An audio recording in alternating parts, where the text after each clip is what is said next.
And in the West, here's how we figured it out. We said the ideal person, the ideal man, is the person who tells the truth.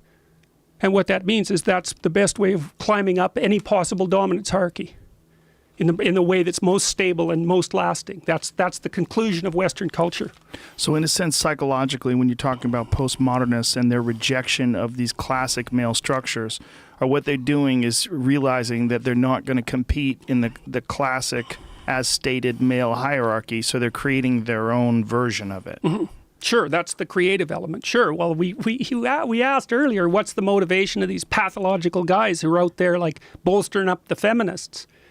Yeah, well, you know, they don't compete any other way. They don't compete. They figured out how to compete. They compete as allies, let's say.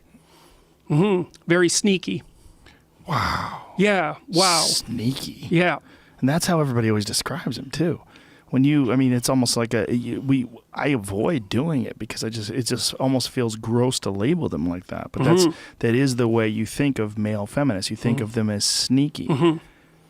And it's creepy and discriminatory towards classic male behavior. Yeah, well, and no wonder. Yeah, they haven't got a hope of competing in that hierarchy. Wow, that's deep. That is deep. This is going to be hurtful to a lot of people. There's a lot of people listening to this right now, very upset. Yeah, very you know, you asked earlier why the postmodernists don't like blunt speech. Yeah, that's why, man. You know, it's like the truth is something that burns. It burns off dead wood. And people don't like having their dead wood burnt off, often because they're like 95% dead wood. And believe me, I'm not being snide about that. It's no joke.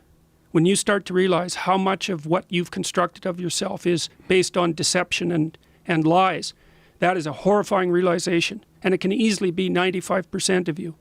Things you say, things you act out.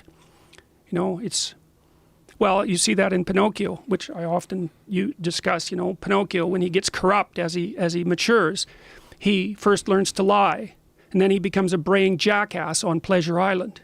It's like, and he's threatened by the underground authoritarians, right? They're going to sell him to the salt mines. It's like, yeah, that's for sure. It's exactly right, man. So then you figure out you're a braying jackass and you're lying all the time. That's a terrible realization. And then all that needs to be burnt away. And people don't like that.